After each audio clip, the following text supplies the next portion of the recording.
one that's near and dear to many people who are trying to lose weight. And as you and I know, it seems like that if you want to get into an argument with someone, it's about intermittent fasting versus chronic caloric restriction, yada, yada, yada, which is better, which is worse? Are they all the same? So in the broad sense, and this is the part I always have a hard time with when students ask me, define intermittent fasting. And it might be because there's so many different ways. So how do you define it when students or other scientists ask you? Yeah, so I will answer your question. I will say that there are currently efforts underway that I and some other researchers have been involved in to kind of standardize terminology. So there's kind of hopefully a large position statement that's in the works of being drafted, where this was a consensus process, people voting. Some of the final definitions do not match what I would normally say, but we went through this process of like, okay, we need to get on the same page with terminology here, because you're right, there is a lot of different terminology floating around on what intermittent fasting is. So however long it will take with peer review, 6 months, a year from now, there may be I can send you to a reference, be like, okay, these are the definitions some of us agreed on. With that said, yeah, it's tricky because if you talk to a general person, and again, I promise I will lead up to my actual answer, but if you ask a normal person, off the street, sort of what's intermittent fasting, so many of them will they might know, but they'll give you a really specific definition that's too specific. They'll be like, oh, that's when you eat all your calories in 8 hours, like from noon to 8 p.m., that's intermittent fasting. And that's an example of one subtype of intermittent fasting. But really, to me, intermittent fasting is a broad concept. So these are a variety of dietary programs under this umbrella, but they're all focusing primarily on when you eat, not what you eat. So these could be paired with anything. If someone likes a higher carb diet, lower carb diet, whatever, we're not addressing that inherently. We're just talking about timing of eating. All of these programs incorporate some component of a fast that's longer than a normal overnight fast. Already we're like, what's a normal overnight fast? There are people who just skip breakfast and they're like, I've been intermittent fasting since 1980. They're like, I don't intermittent fast. That's just how I eat. And they're right. Like, so it also depends like where you start from. If you have someone who eats from the second they wake up in the morning till the second they go to bed, having them eat all their calories in 8 hours a day would be like a large intervention. For other people, you're trying to put them on this program. They're like, oh wait, this sounds exactly like what I do anyway. So yeah, broad perspectives, regularly occurring fasts that are longer than normal overnight fast, focusing on when you eat, not what you eat. Then beyond that, then you're going to kind of separate out into individual subtypes. So I would say probably the most popular, most easily understood is time restricted eating, where it's like you have a feeding window each day, a fasting window each day. This is typically the same day to day. Again, the really kind of entry level one lots of people do is I'm consuming all my calories in 8 hours, which is typically like from lunch till mid evening. Some of the other forms that were historically studied a lot, but I think are trickier on implementation, are alternate day fasting. So this was one of the early forms of intermittent fasting intentionally examined in humans, not counting religious fasting, which has a long history of study, but has some challenges in kind of in applying it, I guess, to other populations. But alternate day fasting originally was like you eat on Monday, you don't eat on Tuesday, you eat on Wednesday. Turns out that's really difficult to follow. Who would have thought? So that kind of evolved into the current form, which is like you eat on Monday, you have about 25% of your weight maintenance calories on Tuesday, you eat on Wednesday, and so on. So still alternating, but a little bit of calorie intake. And then the last group I would define, so the first two are time restricted eating, alternate day fasting, and its variants. The last one I would call periodic fasting. And this is generally where you have potentially a little bit longer fast, so like say 24 hours or longer periods of fasting, but they can be implemented very infrequently. So like say once every few months up to fairly frequently, where you're doing a couple days a week, but it might not be quite as predictable as alternate day fasting. So point being, there are quite a few variants, and they definitely differ in terms of their intensity. Again, most people could eat all their calories within an 8 hour window each day and not be, too fussed about it. But most people do not want regularly occurring like 36-hour fast where it's like, yeah, Tuesday, you don't get to, not one calorie like enters your mouth. So I'll pause there. That's kind of how I currently conceptualize it. Again, this is being refined through some of these consensus processes, but those would be what I view as kind of the main principles and the main subtypes.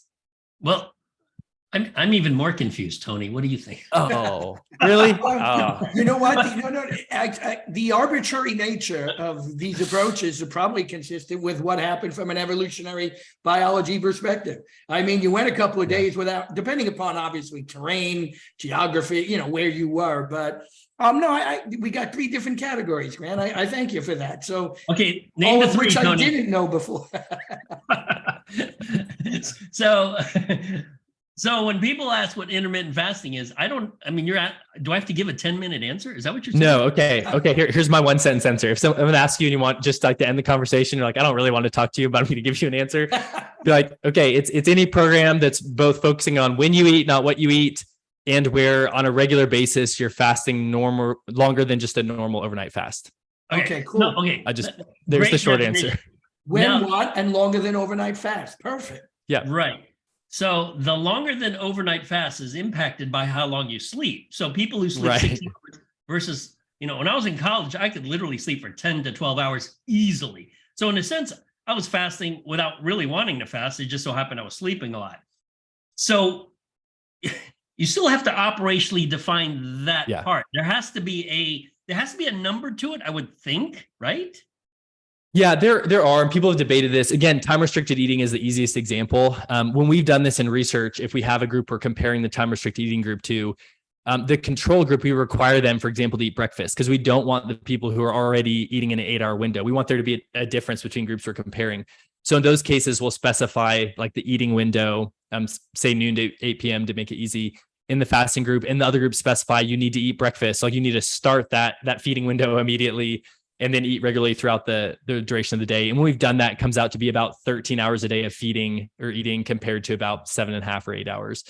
But you're right. You do have to define it even in the people who are non-fasting, because again, some people just skip breakfast and they don't eat late at night and they're already eating in one of these shorter windows. So other people would argue you need some component of intentionality. Be like, okay, this is a program that's where you're intentionally trying to fast. And that's what makes it like an intermittent fasting program. But yeah. So when you're looking, now this is interesting. So when you're looking at, let's say you're comparing two ways of eating, your typical breakfast, lunch, dinner versus, to me, time-restricted eating, I can visualize that. It makes more sense to me than intermittent fasting. So we'll compare that to time-restricted eating.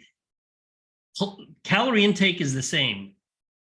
Is there a difference in health benefits, if there are health benefits, between breakfast, lunch, dinner, your typical eating pattern versus time-restricted eating if the calories are the same? Calories, protein, carbs, fat. Let's say it's all the same. I don't know if there's specific data. You could speculate. Yeah, I'd say the majority of the human research to date would say there's not a difference.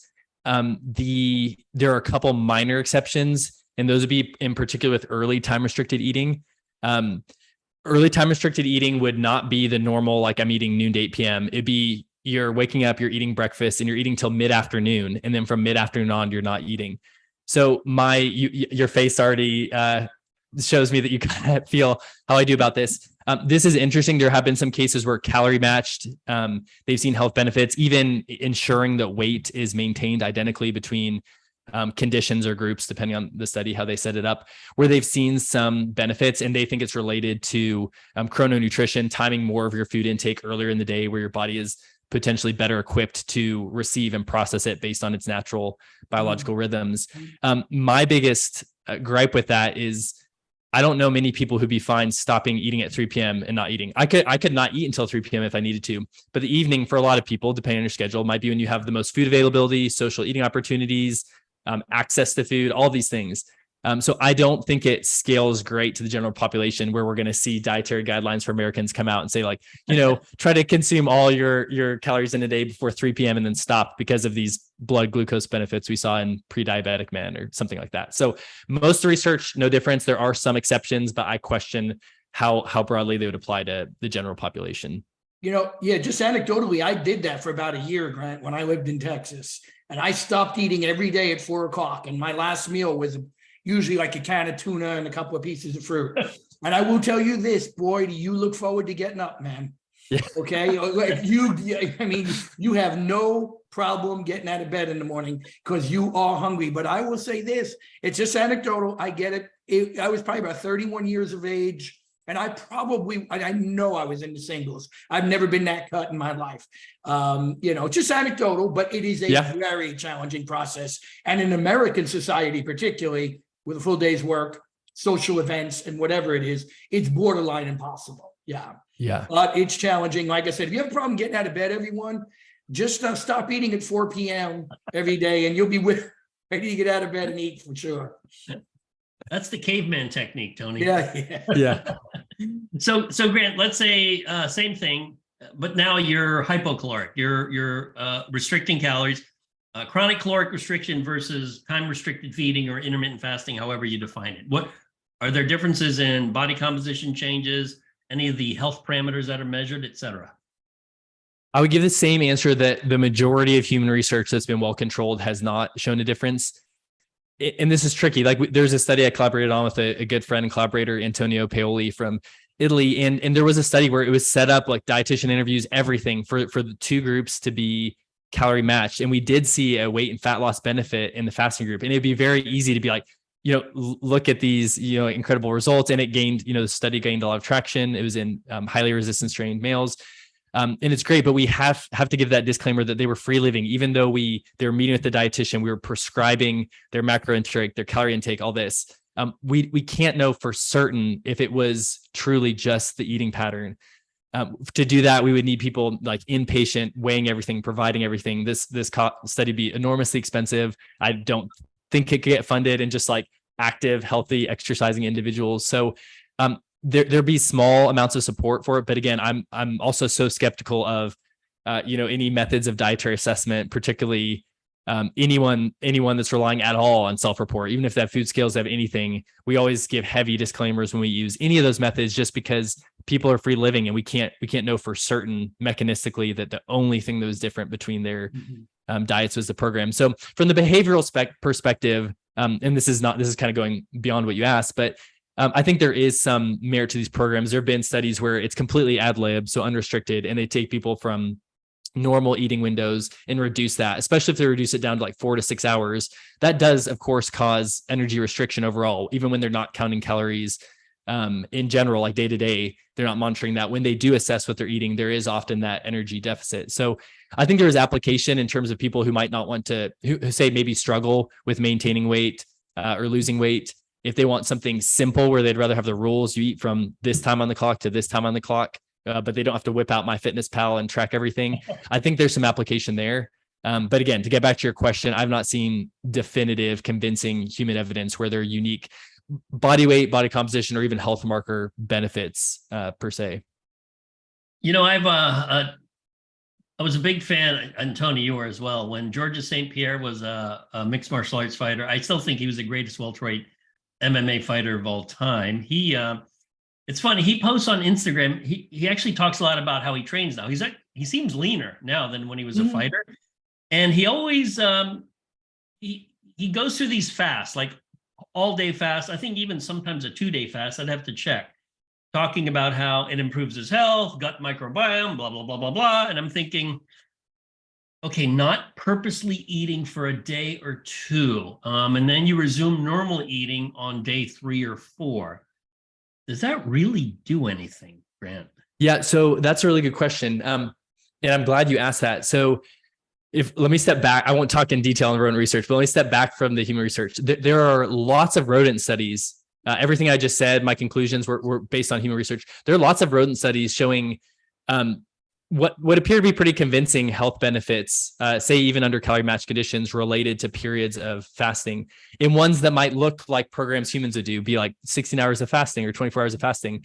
The issue is with differences in rodent and human metabolism, the equivalent fast in a human for some of these rodent studies would be several days long. So it might look like, oh, this was just a 16-hour fast or 20-hour fast. That's several days for a human. So where I feel more optimism about there being the potential for unique physiological effects are with these longer fasts. So fasts in humans that would be more similar to the fasts where we're seeing benefits in rodents. And some of that is related to changes in energy metabolism, hormonal factors, and so on that occur as you prolong the fast. Most fasts humans perform kind of cut that short. So lots of these changes occur in the like 18 to 24 hours of fasting range and beyond. Most people, if they're fasting 16 hours, they're feeding again and kind of resetting the clock right before they get into kind of some interesting times physiologically. So there's not a lot of hard data on that, but what you're describing, if GSP is, fasting for 48 hours, he might be kind of deeper into some of those changes where arguably there'd be some unique physiological effect if you implemented that every so often over time. So again, I don't have hard data on it, but that is something I'm very interested in, because I think that would match where we've seen some of these unique benefits in rodents potentially. Now, how much of that would be the fact that if you're, let's say, fasting for 1 day or 2 days is, well, one, you're not eating. So two, you're probably not going to be overweight, as time goes on, that it's just really a body weight issue more than anything else. Yeah, that's a great question. And, again, from the human trials to date, I would say okay, yeah, when body mass loss has been matched, we haven't seen convincing unique benefits of these fasting programs. Now, again, I'd like to see similar studies that were incorporating actually longer fasts, whether that's a, 36, 48 hour, fast. There are some studies that have used a fasting mimicking diet where there'll be a 5-day period where it's low calorie and it's a diet that is supposedly designed to mimic the fasting state. So it's relatively low in protein. It has they're kind of meticulous on how they select the fat sources and this and that. But the idea is to maintain kind of a physiological pseudo fasting state for 5 days of time, which again would be, going back to rodent research representative of where they've seen some benefits. But like you're saying, it is tricky to tease out the fact that they're eating a super low calorie diet for 5 days at a time, every month or 2 months or something. So it's a good question. I guess I would say on a body weight regulation point, what you said just made me think of one interesting study we did. I'll just briefly mention. We had people performing a 24-hour fast, and there were other components to the study. But it was just from one evening to the next evening. So say it's from Wednesday evening to Thursday evening, and then they were allowed to eat unrestricted after that 24-hour fast. And we didn't tamper with what they were going to consume at all. We didn't provide them food, but we simply asked them to record everything they ate, just essentially for that meal in the evening before they went to bed. And again, I'm skeptical of dietary recalls, but when you see something of this magnitude, you're like, the variability in how much people ate after 24-hour fast was crazy. There were some people who ate after 24-hour fast, they would consume less than 10% of their weight maintenance calories. And they'd report highly suppressed appetite. They're by that point, I wasn't really hungry. I went home and they ate a snack and went to bed. There are other people who consumed over 100% of their daily weight maintenance calories. So they did 24-hour fast, and then just from a purely calorie standpoint, completely undid it in one, binge eating session. So, as an application point, I think people would vary a lot in terms of if they're susceptible to overcompensating after a fasting period as compared to whether or not this is a reasonable way for them to introduce an energy deficit. Tony, sorry, that reminds me of a friend of mine when I was in grad school who's a bodybuilder. And after a show, he would eat 6 to 12 donuts. He was craving sugar so much. He would just eat and eat and eat. And I'm like, oh, so that's what bodybuilding is. Okay. Yeah. Well, I think inevitably undereating at some given point, right? In the vampire movies, the thirst always wins. Inevitably, the hunger always wins. But one quick question, Greg, does any of it have it? Because obviously there's a thermogenic effect of digestion varying depending upon macronutrient composition. But if there are any longevity or health benefits, is core temperature of any potential relationship in this too? I know in mice that it seems to be not only there's a decline in core temperature associated, I believe, with these fasting levels that may have some potential effect. And I don't know, this is not my area of expertise, but just a thought from that. Yeah, honestly, I don't know. The closest I've gotten to looking at that would be just whole body RMR responses in fasting. Okay. We have not, and I haven't even looked at any core temperature data. So yeah, no, we've monitored whole body, again, resting metabolism, and it's RMR, interesting, right? Yep. in our lab and elsewhere. People have different responses where some people see a little increase in RMR, interestingly, with these certain durations of fasting that might be a mild sympathetic response, mild stress response. Right. And other individuals have a decline, and they're kind of different metabolic phenotypes there, I guess. But honestly, I'm not sure on the core temperature. That's an interesting question. Okay, cool. Yeah. Grant, do you fast? I have employed forms of intermittent fasting pretty frequently over the last decade. So since I first was studying this at Baylor, the last year is the least I've done. I do have regardless of whether or not, I'm trying to gain weight, lose weight, maintain weight, whatever I'm doing, I typically try to have some cutoff on my eating time in the evening, not because I think there's anything, horrible that's going to happen to those calories. Though there are metabolic differences. They've done studies. If you ingest the exact same meal in the morning and the evening, it'll be metabolized differently. But I try to have some cutoff few hours before bed, kind of a mixture of reasons. By that time of the day, I probably don't need the calories. by that time of the day, what I want to eat is not like, some lean protein and vegetables. It's, whatever desserts my kids have around the house. And so on. So yeah, a lot of the last decade I have, but I currently am not, besides like a cutoff time in the evening. That's just very shortly after dinner. Would it be like my typical pattern? This is more of a personal question. So when I get up, I usually work out. If I don't work out in the morning in my workout, I paddle. I mean, I go out into the water. My backyard's on a river, so I just drop my board in my backyard, paddle around. No need to brag so much there. We're out here in the desert with no water in sight. Oh, believe me, I know what Texas is like. Texas is a great state, but there's no water, and that's the why Panhandle particularly. Yeah. So, and then after that, I'm not hungry, so I might have a shake, which is like, God, it's not even that many calories. And then I eat lunch, then I eat dinner. Would that be considered sort of semi-fasting since I'm only having a shake? Yeah. Is it like a protein shake? Yeah. Yeah. So, I mean, some people call that like a protein sparing modified fast, where you're sort of just ingesting protein. But some people would say, yeah, you're kind of in a modified fasting state. Other people would say like, no, amino acids are a very strong signal that you're not fasted. So it depends on how much of a purist you're talking to. Right. But yeah, in some ways, from the calorie standpoint, you're right. You're ingesting a very small amount of calories from, when you stop eating during the day till lunch the next day, having some protein post-exercise to, get muscle protein balance at least back to neutral, if not positive at that point. So yeah, I would say by some definitions, that could certainly be that type of program. I'll say that I've done it then. Tony, any last questions for Grant? And I have one more question for him. Oh gosh, I think the one that I have would be a podcast in itself, but maybe we'll chat about it one day. Basically what, and I see this in somebody like my dad, and we'll overview it one time. Because you always hear people say, Grant, oh, that person has a fast metabolism. What really in the hell does that mean? In better words, how is it that my dad at 91 can still eat a loaf of Italian bread, 2 bottles of wine, Kit Kats, 3 bowls of pasta, and still have abs at 91 years of age? Now, I know this is heavily, is it just BMR? Is it, the nutrient partitioning? Does he get more to skeletal muscle than adipose? We'll go on one time, but that's one question I hope that we can really answer one day as to what are the components of a fast metabolism and what keeps somebody like that so lean all the time. Yeah, I won't give a full answer because you're right. That would be a full podcast. I would have to chew over it. But I'd say from the data I can think of off the top of my head, my suspicion would be it'd be less on the RMR side, maybe a little bit on the RMR side, and more other components like non-exercise activity thermogenesis, fidgeting, so on. But I think there are certainly some well-documented cases and groups of people who are just resistant to weight gain. And that's certainly like an open question where we have some data there. But from what I've seen, it's not RMR per se. Similarly, where people are like, oh, I hit a certain age and my metabolism just slowed down and that's why I gained all this weight. Might be small differences at certain ages, but I don't think it's the deciding factor. Cool. That would be kind of my just off the top of my head initial reaction, but that would be a great conversation to dive into. We'll have it one day because that could be fun. I think. Yeah. Final question, Grant. What projects do you have going on now, and where can people reach you if they want to reach you? Yeah, so I'll answer the second part first, just so I don't forget. I have a personal website that's just, kind of my bio research my team is doing, some information about me and so on. I have my garage gym, my home gym, which I'm proud of. You can go look at that. It's just my name. It is impressive.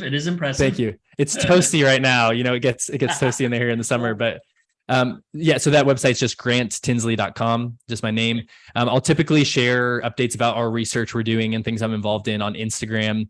And my handle is just Grant_Tinsley_Ph.D. Yep, right now, some of the projects we're doing, we do enjoy studying intermittent fasting, but those studies are just a beast to conduct. So right now, it's not our bread and butter. We're still active in that area, but we're doing a lot with 3D body scanning. We're validating some prototype models for companies that are developing these scanners. And a lot of this is moving towards phone-based technology where you could, set up your phone, rotate around in front of your phone and take a little video of you and produce actually a really accurate 3D avatar.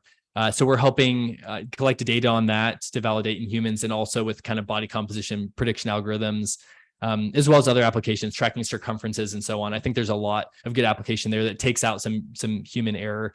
And then we're doing a lot in the sports supplement realm. We just wrapped up a big fat loss study. Our labs and many others have done those acute studies where like, yeah, you ingest this fat loss product one time, it boosts RMR, this and that. But we actually conducted a longitudinal study to see like, does this actually cause fat loss over time that we're working on. So we have kind of continual stream of, industry funded sports nutrition research, and then some just on the detailed body composition methodology side. So that's mostly what we're up to these days. Very cool. Awesome. Well, hey, it's been a pleasure, Grant. You confused me about intermittent fasting, but I think now I know. When people ask me, I will just quote you. And if they're confused, I will just blame you. So you can just cut that part out, just make it sound very, crystal clear. Once we have the consensus paper, I'll send it on and, can just give them the PDF. Okay. Well, Tony, thank you. Dr. Tinsley, thank you. And it's been a pleasure. Absolutely. And I will be posting this podcast in a couple days. Yep. Sounds Enjoyed great. it very much. Great stuff. All right. Yeah.